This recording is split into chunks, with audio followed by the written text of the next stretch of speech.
Good morning, everyone. My name is Ifetayo Harvey. I am the marketing coordinator at the Drug Policy Alliance, based in New York. I'm originally from Charleston, South Carolina. Can everyone hear me? Okay, cool. So I came into this work in 2013 as an intern at the Drug Policy Alliance. And what attracted me to the Drug Policy Alliance was that it was the first organization that I came across that spoke about folks who use drugs and folks who sold drugs in a compassionate, non-judgmental way. And as an intern, I began speaking about my experience of having a father in prison for a drug offense and later deported. In 2013, after interning at the Drug Policy Alliance, I was invited to be the opening plenary speaker at the International Drug Policy Reform Conference in Denver, Colorado in 2013.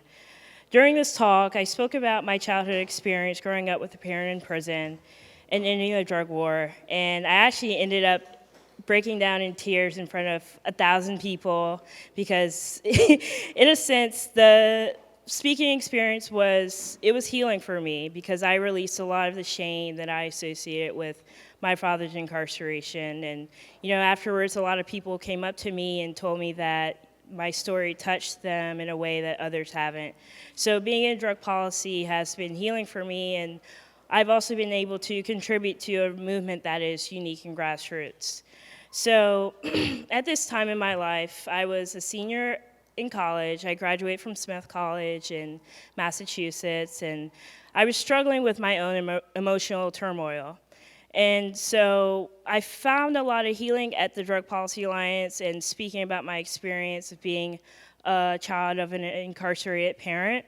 But at the same time, I was also dealing with other trauma of my own. And so while at the conference, I attended my first panel on psychedelics, and the topic of the panel was psychedelics for end-of-life treatment. And so that's where I was first exposed to the idea of therapeutic use of psychedelics. I was already familiar with the Right to Die movement, but this session in particular was very illuminating for me. Before that point, my frame of reference for psychedelics was my friends in college experimenting with Molly, shrooms, acid, and I would just hear about it for the rest of the weekend. But besides that, I didn't really know anything about the healing properties of psychedelics. So upon returning to Smith after that conference, I really began to think about what this new knowledge that I gained meant for me. And again, at this time, I was in a suicidal, depressive state. On top of that, I overloaded myself with work in terms of academics and extracurriculars. So I was just doing so much beyond my capacity. And I struggled to figure out what I could do about it and how to ask for help. I was already in therapy at the time, and I didn't feel like it was as effective as I would have liked. It wasn't moving fast enough for me. And so after being persuaded a little bit by my friends, I decided to take 3.5 grams of mushrooms one fall morning. Uh, uh, I felt like I was out of options, and I really wanted to take my healing into my own hands. But I want to say that if I wasn't attending an elite college like Smith, I probably wouldn't have had access to a safe outdoor space to journey and easy access to mushrooms.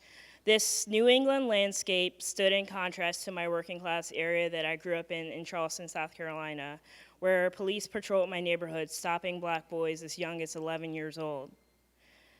So when I took my first journey, I was exposed to a world that I only saw as a child in my imagination, and this totally changed my understanding of everything.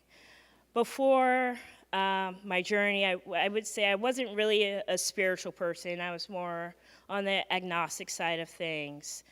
But after my journey, I felt like I got a reset. So with therapy, support from my friends and professors, I graduated Smith in 2014. And psychedelics have been a part of my healing journey since then, and I've been on the trajectory of giving others the information and knowledge that I've gained from psychedelics.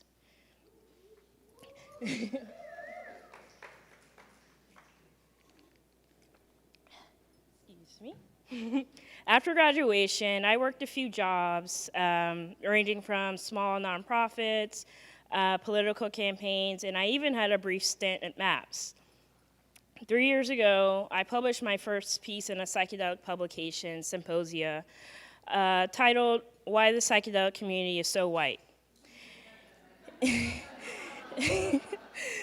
It was there that I said, as a Black person who's taken many psychedelic trips over the past 3 years, I've experienced the truths that these substances have brought me.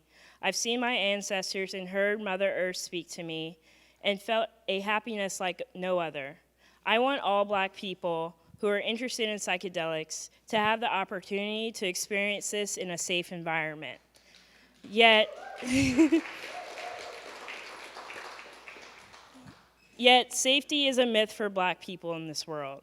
Despite that, Black people look oppression in the eyes and say, fuck it, I'm going to heal. And any Black person who attempts to heal from the harms of white supremacy is committing an act of resistance, because we live in a world that tells Black people our lives don't matter. The whiteness of the psychedelic movement tells Black people that our trauma doesn't matter and that even our traditional resources and practices are up for sale.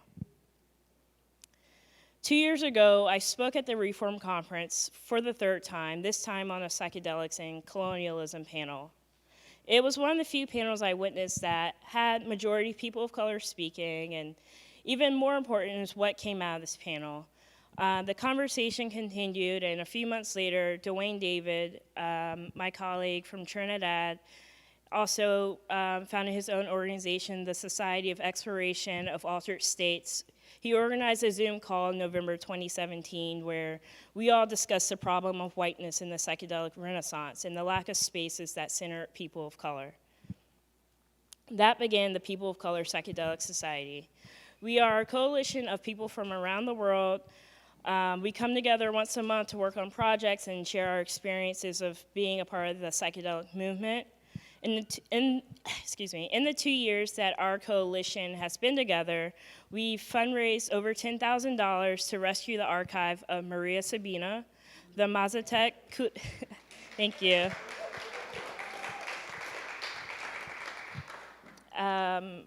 We fundraised over $10,000 to rescue the archive of Maria Sabina, and for those of you who don't know Maria Sabina, she's the Mazatec curandera who's credited with popularizing psilocybin mushrooms in Huautla, Mexico, along with creating a digital campaign to bring awareness to her story.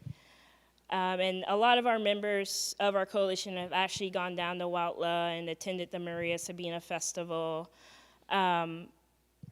Thanks to other people of color who've come before me, like Kai, and those who've joined this conversation around race and psychedelics, we've made some progress, but we still have a lot of work to do.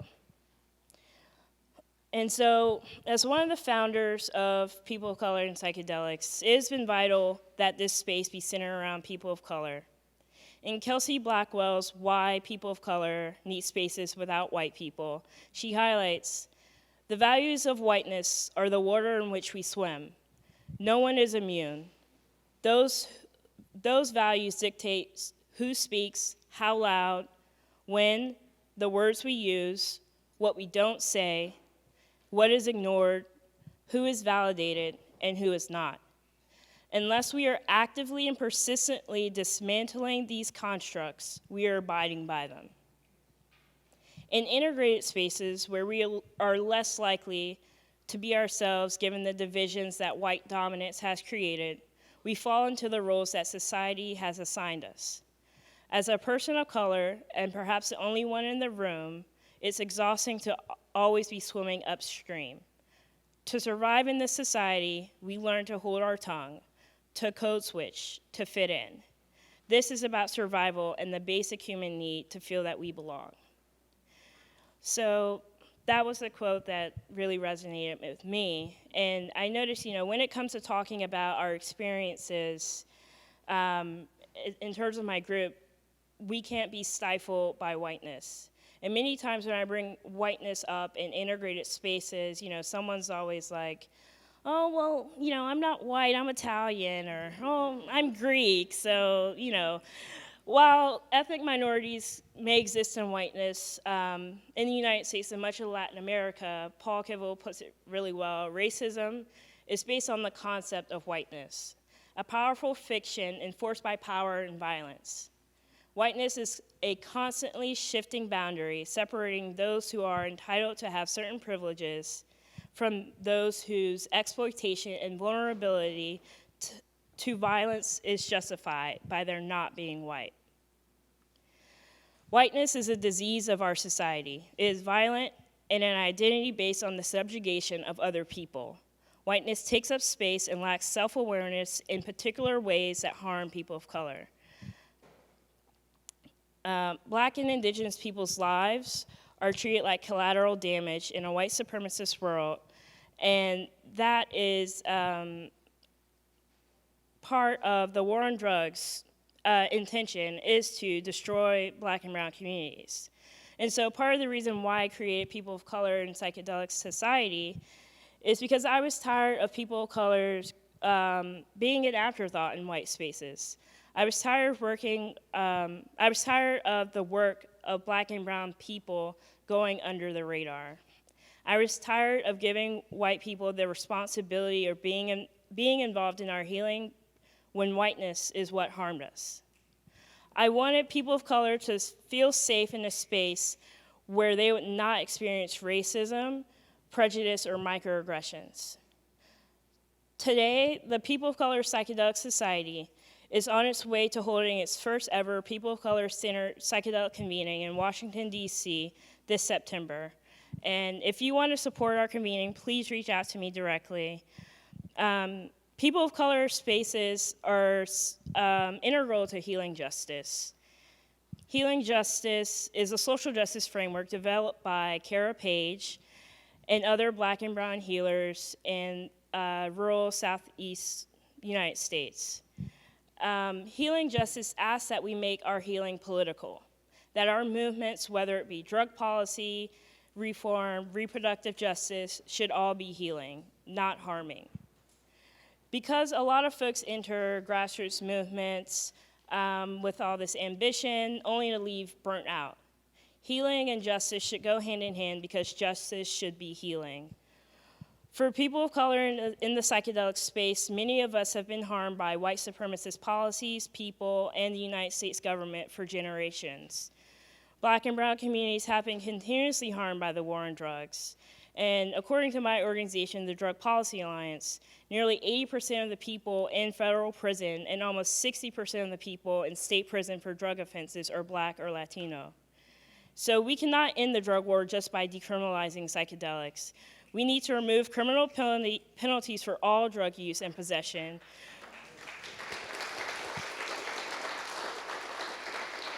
We need to end problematic police practices, end sentencing disparities, and invest in the communities most harmed by the war on drugs. When I worked at MAPS 4 years ago, I attended a staff retreat in Petaluma, California. This was my first time meeting my colleagues in person as I worked remotely. During one of the clinical presentations, we learned about the demographic of all the participants for one particular study. And for this particular study, there were no Black participants. I was disappointed, but not surprised, and in that moment, my disappointment was heightened as I was the only Black person in the room. One of my colleagues asked during the presentation, well, why don't we have more people of color participating in our study? And the presenters kind of mulled around a little bit, and they said, oh, well, that's just how it happened. And there was kind of a pregnant pause in the room, and that same person said, well, it just doesn't happen like that. And they were right, it doesn't just happen like that. Conducting a study focused on trauma where the majority of the participants are white in the United States, a country whose foundation rests on the trauma of Black and indigenous people, symbolizes the future of the psychedelic movement if we do not act.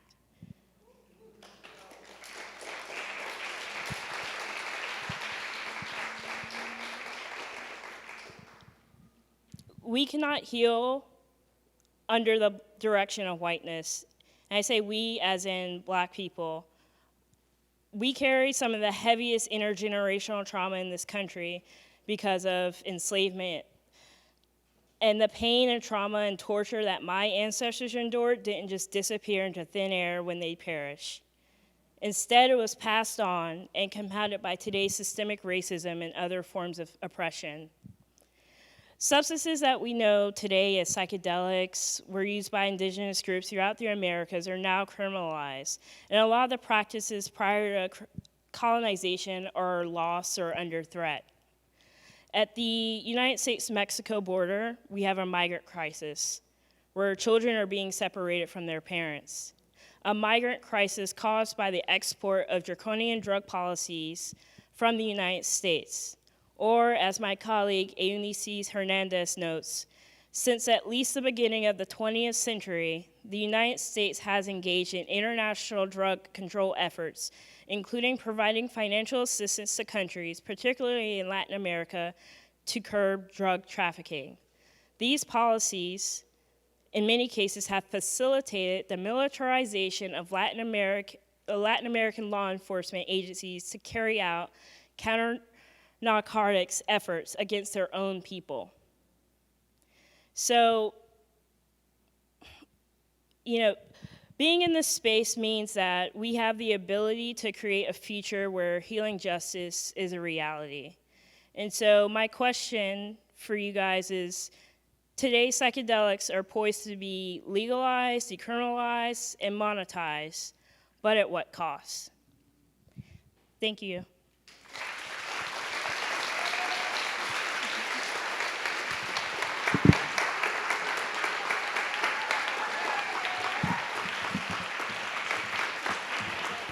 How can folks in this room directly support the work that you're doing, specifically for the people of color in psychedelic society? Sure.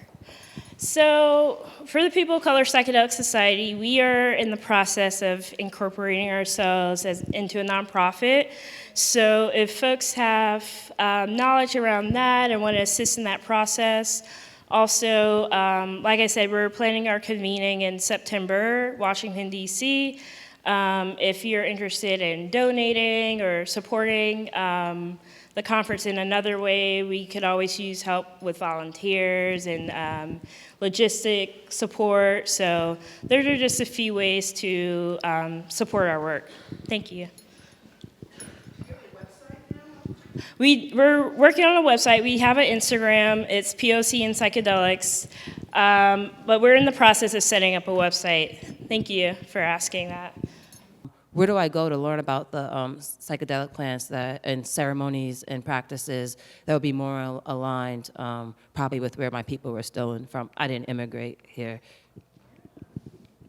I think that's a really great question. And it also kind of represents the problem of history and colonialism. And so I would say just off the bat that one of my favorite resources or videos to watch on this, I don't know if you're familiar with Kalindi E.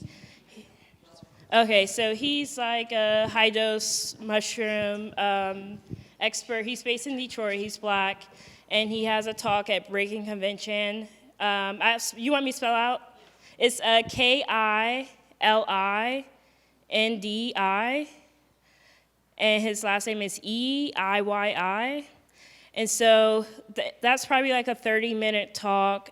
He gives kind of a overview of how mushrooms have been used all over the world, and he touches on the African continent. But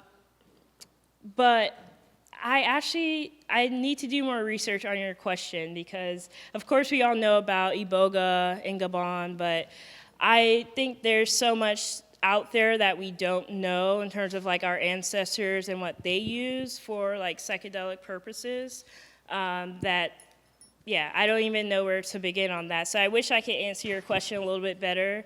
But I would say, yeah, Kalindi E is a good place to start. Mm-hmm. Oh. I don't know his name off that, but There's a person in London that I follow on Facebook, so I'll do my research. There's a person out of London that focuses on psychedelics, ancestral. It starts with a D. Dan. I think it's Darren, yeah. So I haven't seen him, Darren Springer, thank you. So he does a lot of presentations, but he's out of London. So there's a couple of people, him as well as the gentleman in Detroit, have some podcasts on Adventures Through the Mind. Maya Blow was one of the presenters yesterday that I wanted to share with you. She has a very beautiful and subtle way of connecting you to the baby steps that I feel often is necessary before we ask those bigger questions, because as we all know that is a very careful process. But because of the specific nature that you're asking, because you're suggesting to us, this is who I am, and I'm a person of color, I'm recommending Maya Blow, who is someone who's local, who also has lots of sacred wisdom on the local plants, something that we were encouraged at the last Women's Congress to be mindful of, that we take advantage of our own healers and our own plants right here, as opposed to utilizing plants from other areas and spaces where we are taking away from the population, the people and the culture, their medicines. So we have local medicines that are very much so indigenous and kindred to the uniqueness of all of us in this room, because of the African experience and the indigenous people's experience that are here. Those plants are very much so romping and wanting us to connect with them. So that's why I'm sharing with you Maya Blow, because she is a great connector that's right here. Yes. Getting folks in the community to come to like the psychedelic therapy, and there's a lot of barriers around that. I think that Ismail touched on that a little bit yesterday with like the insurance and the healthcare and the costs, of course. And then also there's just a lot of stigma that we have to fight against in terms of mental health and mental illness in the Black community. I know among my community that I grew up in that things like going to therapy or being depressed or having bipolar, it's like people say things like, oh, that's white folks stuff, So there's some, and that represents a larger disconnect between the medical community and the Black community, because there's a very dark history there, right? So we definitely have to do more work around ending the stigma around mental illness and getting folks to speak more candidly about their experience. But I think that we can definitely cultivate young professionals, so we can have like a pipeline of people of color therapists wanting to do the psychedelic work, while also creating community and being in touch with those communities that we want to work with. Mm-hmm.